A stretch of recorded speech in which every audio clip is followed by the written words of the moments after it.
मिलवा रहे हैं आम आदमी पार्टी के जो कार्यकर्ता हैं संजय शर्मा जी, जो पिछले लगभग 10-12 साल से आम आदमी पार्टी के लिए कार्यकर्ता के रूप में काम कर रहे हैं।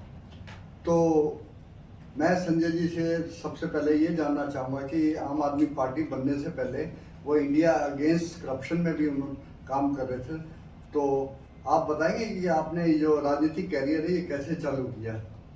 सबसे पहले तो पवन जी, आपको और आपके दर्शकों को बहुत बहुत नमस्कार, सादर नमस्कार। ये 2011 में इंडिया अगेंस्ट करप्शन के बैनर तले अन्ना हजारे जी का आंदोलन चलाया गया था।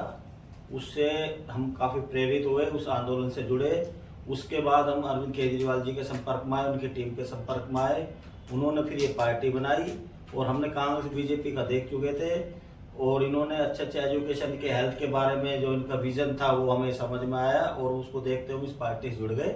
और पार्टी में निरंतर पार्टी के जो आदेश आए हैं, जो भी दिशा निर्देश हुए, पंजाब में ड्यूटी लगाई, 2017 के चुनाव में, दिल्ली चुनाव में काम किया, यहाँ पे भी रैलियां, उनमें सब में भागीदारी निभाते आ रहे।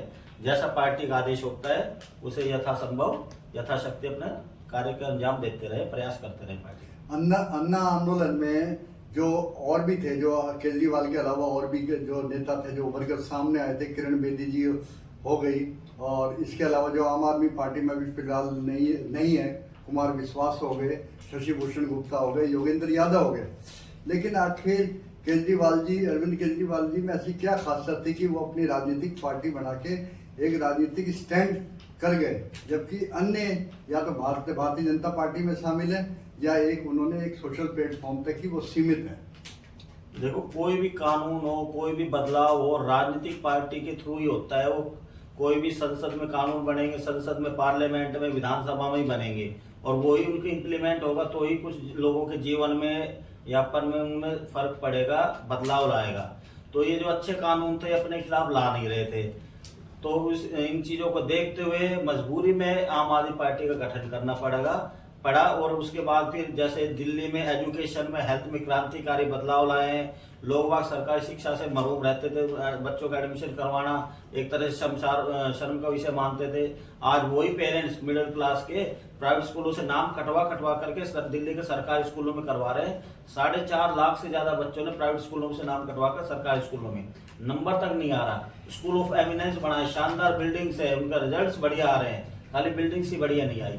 तो एजुकेशन रिफॉर्म्स इतने ज्यादा अच्छे हुए हैं, ऐसे ही हेल्थ रिफॉर्म्स बहुत ज्यादा हुए हैं। इसको देखते लोगों में काफी रुचि बढ़ी। और जो रहे बात कुमार विश्वास जी, योगेंद्र यादव जी, परिवार बड़ा होता है, कुछ ना कुछ टकरा होता है तो समय के साथ चीजें। अच्छा, आम आदमी पार्टी दिल्ली में तो लगातार 3 बार विधानसभा चुनाव जीत चुकी है, लेकिन बाकी जगह पे वो इतना अपना स्टैंड नहीं बना पाई। खासकर जो हरियाणा दिल्ली से लगता हुआ राज्य है, तो वो पैठ जो दिल्ली में आम आदमी पार्टी ने बनाई वो अपने हरियाणा में क्यों नहीं बना पाई, जबकि हरियाणा और दिल्ली में कोई ज्यादा दूरी नहीं है? देखो, एक तो और केजरीवाल है वो हरियाणा से बिलोंग करते हैं, अगर उनके बैकग्राउंड में जाए तो वो हिसार के किसी गांव से बिलोंग करते हैं। हरियाणा में परिस्थितियां क्या है कि हरियाणा में एक क्षेत्रीय पार्टी है, उसका वर्चस्व काफी था, तो लोग क्षेत्रीय पार्टी से एक जाति विशेष के होने के नाते उनका उनसे ज्यादा जुड़ाव रहा है। और अरविंद जी क्या है कि हरियाणा में इतना समय नहीं दे पाए। पिछली बार का भी इलेक्शन जो ड्रॉप करना पड़ गया था, काफी परिस्थिति आ गई थी ऐसी, तो पिछली बार 2019 का इलेक्शन पार्टी ने नहीं लड़ा, सेंटर इकाई ने पीछे कदम खींच लिए थे, कोई इतना रिस्पॉन्स नहीं मिल पा रहा था। तो इस बार क्या है कि पार्टी पूरे जोर शोर से लड़ने का विचार बना रही है, बाकी देखते क्या होता है।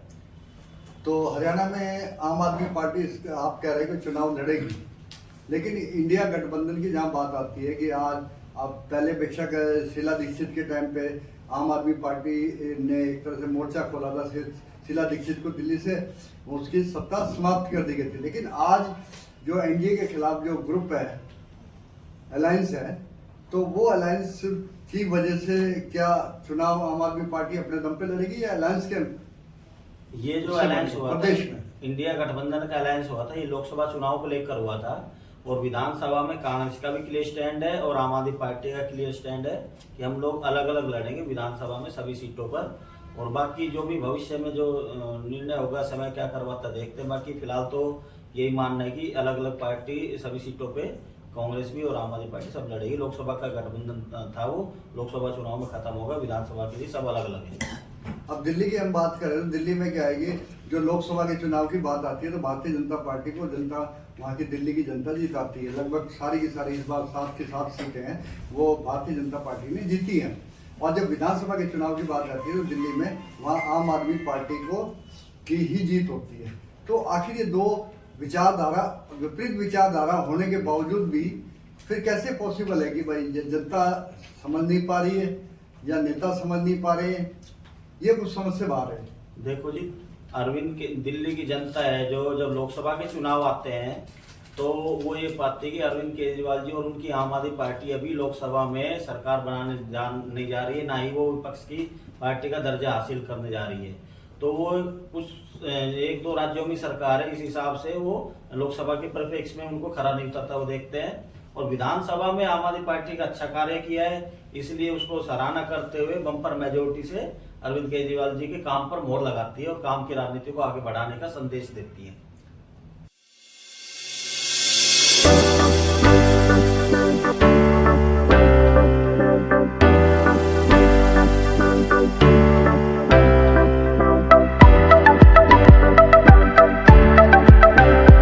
आप पूरी तरह मन बना चुके हैं कि रेवाड़ी विधानसभा से आप आम आदमी पार्टी के टिकट के दावेदारों में से एक होंगे।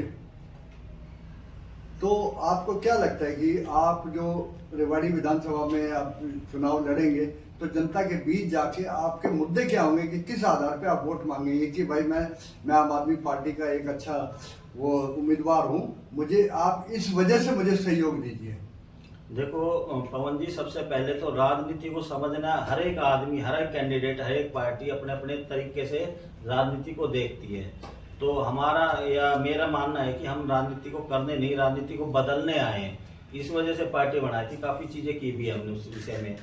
तो हम ये कहते हैं कि राजनीति एक सेवा का नाम है, एक तपस्या का नाम है, एक कार्य नहीं, आप कह रहे हो राजनीति सेवा का नाम नहीं है। राजनीति राज करने की नीति जैसे कहते हैं वो राजनीति कहलाता है। सेवा के लिए जो शब्द इस्तेमाल होगा वो सेवक का होगा।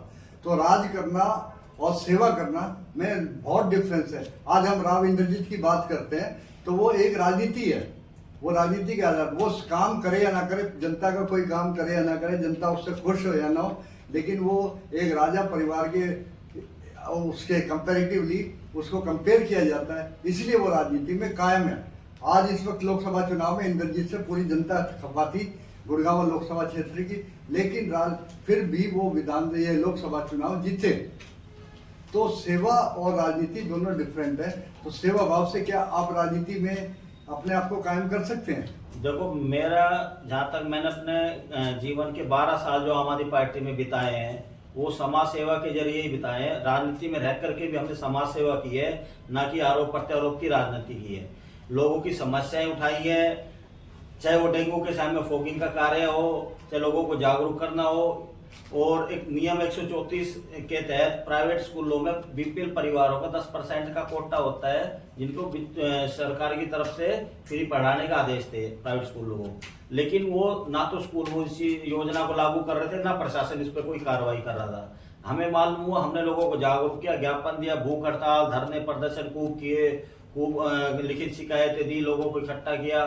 तो धीरे धीरे जागरूकता है लोगों में भी। प्रशासन, मीडिया के ने बखूबी हमारा साथ दिया था।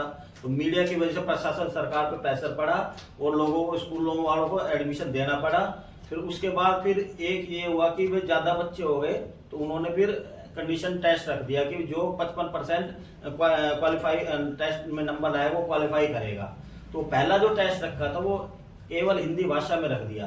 तो हिंदी भाषा में रखने के आजकल क्या है, प्राइवेट स्कूलों में इंग्लिश मीडियम का चलन है, तो सभी बच्चे प्राइवेट स्कूलों में पढ़ रहे थे, उनको हिंदी नहीं आई और पेपर में जो क्वेश्चन आते हुए भी इंग्लिश में आते थे लेकिन हिंदी में नहीं आते थे, वो इस वजह से फेल हो गए। तो उसी साल हमने 5 दिन तक, मैं खुद की बेटी को भी लेकर के बैठा था, खुद की वाइफ को लेकर के बैठा था, जबकि मैं ना 134 का एप्लीकेंट था। और हमने भी धरना दिया भरी गर्मी में, 46-47 डिग्री टेम्परेचर में। ये मांग थी कि दोबारा एग्जाम करवाया जाए और हिंदी और इंग्लिश में करवाया जाए। 2016 की बात, उसके बाद से हिंदी इंग्लिश में सरकार को झुकना पड़ा। 6 दिन का धरना चला था हमारा और उनको झुकना पड़ा, दोबारा एग्जाम करवाए और हिंदी इंग्लिश दोनों में करवाए। उसके बाद और अनेक सुधार करवाए शिक्षा में। दूसरा, प्राइवेट स्कूलों के अंदर जो लूट मची हुई, हर साल एनुअल चार्ज लेते हैं, बिल्डिंग पढ़ लेते हैं, उसके लिए हमने खूब आवाज उठाई। कुछ स्कूलों तो कुछ स्कूल ऐसा नहीं है कि सारे स्कूल लूट मचा रखे हैं, कई स्कूलों तो अच्छा काम भी कर रहे हैं, लेकिन अनेक स्कूलों पे हमने अंकुश लगाने का काम किया है।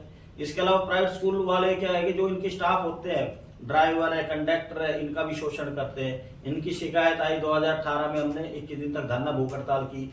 फिर इन्होंने इनका PF लागू करवाया, RTI से केस फाइल किया और ऑफर वगैरह भी आई, लालच प्रलोभन आया, सारी चीज। तो इनका हमने RPS और सूरज स्कूल के खिलाफ हमने कार्रवाई की और उनके सैकड़ों कर्मचारियों को PF और ESI दिलवाए, लाखों रुपए उनके अकाउंट में आए। तो ये चीजें लेकर के जाएंगे लोगों के बीच में कि भाई जब हम इतना बिना पावर में आए हुए, बिना हमें कोई ताकत मिले हुए हम इतने जनहित के काम कर सकते हैं, अगर जनता में ताकत देगी तो हम कुछ ना कुछ करेंगे। और कुछ एक चीजें ये जैसे हम कर सकते हैं, जिसको हमें विश्वास है कि हम जीतने के बाद जरूर 100% कर पाएंगे, कि हर गांव में गरीब बच्चे होते हैं, उनके पेरेंट्स बच्चे इंटेलिजेंट होते हैं, वो नीट IIT करना चाहते हैं, लेकिन उनके पास कंपटीशन लड़ने के लिए कोचिंग लेने के पैसे नहीं होते, फंड नहीं होते। तो उसके लिए कोचिंग की व्यवस्था हम निःशुल्क करवाएंगे। जो भी गरीब बच्चे, इस चीज की गारंटी लेते हैं, नहीं चाहे कहीं से भी करवाने पड़े, कैसे भी कुछ भी करना पड़े, इस चीज की पवन जी आपके चैनल के माध्यम से दर्शकों को एक गारंटी देते हैं कि 100% गरीब बच्चों को किसी भी प्रकार से निःशुल्क कोचिंग दिलवाएंगे। इसके अलावा छोटी मोटी चीजें हैं, जैसे गांव में सरकार ठेका पहले खोल देती है, लेकिन मिनरल वाटर, RO का वाटर नहीं पहुंचा पा रही। गंदे पानी की वजह से कितनी बीमारियां होती, बुजुर्गों को 10 लग जाते, उनकी डेथ तक हो जाती है। ये बड़े शर्मसार की विषय है। तो हम यही कहेंगे सरकार से कि ठेका बाद में खुलेगा, पहले इस गांव में या इस वार्ड में, मोहल्ले में RO प्लांट लगेगा, तो ये पीने के पानी की सुविधा है। और इसके अलावा बुजुर्गों को घर बैठे पेंशन मिलनी चाहिए, वो भी दिलवा सकते हैं, ये भी गारंटी आराम से हो सकता है, कोई मुश्किल काम नहीं है। और सरकारी स्कूल जो बंद कर दिए गए, अब गरीब परिवार के बच्चे दूसरे गांव में स्कूल को भेजने, अपने बच्चों को भेज नहीं सकते, उनको छुट्टी करनी पड़ेगी। बेटियां हैं, जो सरकार नारा देती है बेटी बचाओ बेटी पढ़ाओ, अब 3 गांव के ऊपर एक स्कूल मर्ज कर दिया, दूसरे गांव में जा नहीं सकती उसकी बच्ची, भेज नहीं सकते, तो उसकी बेटी गांव की गांव में पढ़ रह गई। प्राइवेट स्कूल की इसकी गुंजाइश नहीं है, तो उन स्कूलों को दोबारा चालू करवाएंगे, उसके लिए पूरी कोशिश करेंगे। और भी कई चीजें। देखो, राजनीति की जब बात करते हैं, हम एक कंपेयर, हमारा छोटा सा एक उदाहरण है कि जब तक ताश के 4 इक्के में से 3 इक्के अपने पास ना हो, तब तक बाजी को जीता हुआ नहीं माना जा सकता।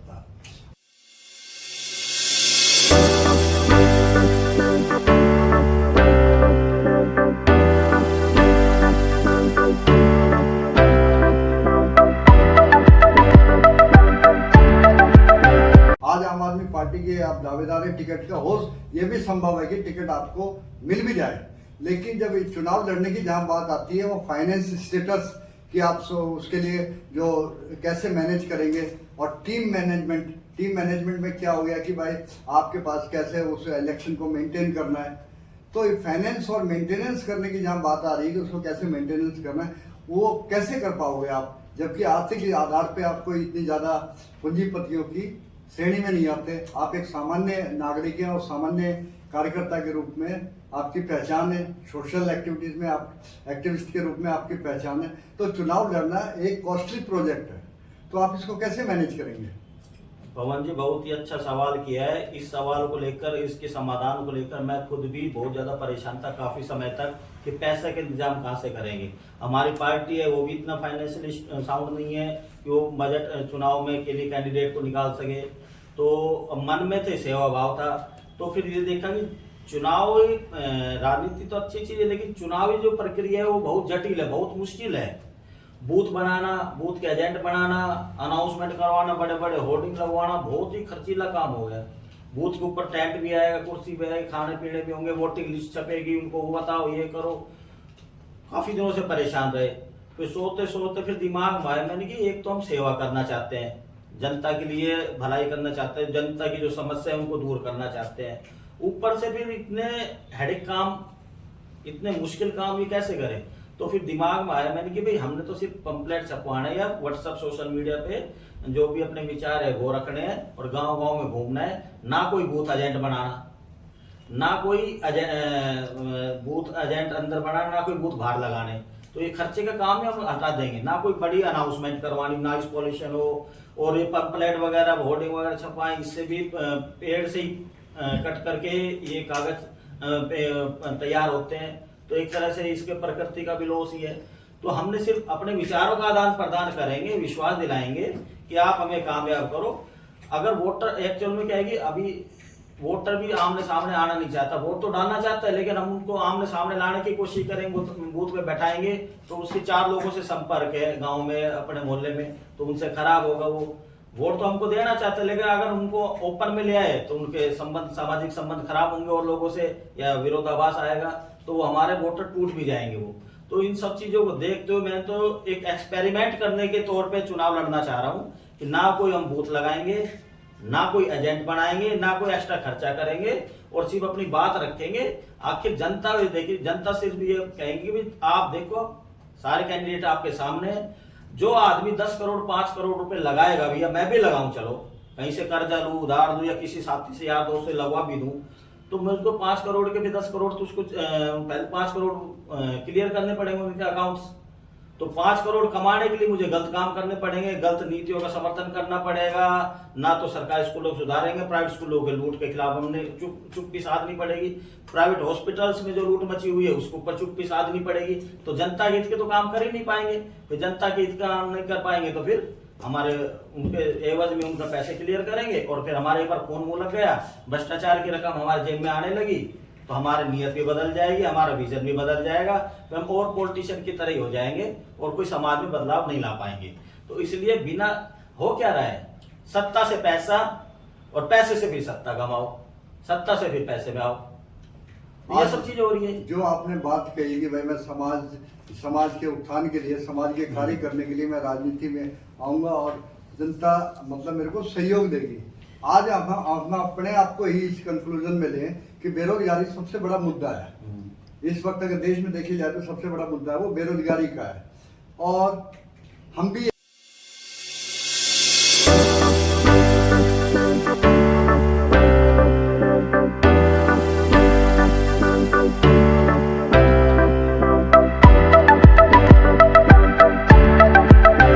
तो आपको क्या लगता है कि आम आदमी पार्टी अपने कितने प्रतिशत तक वोट अपने यहाँ से हरियाणा से ले जाएगी आने वाले लोग विधानसभा चुनाव में?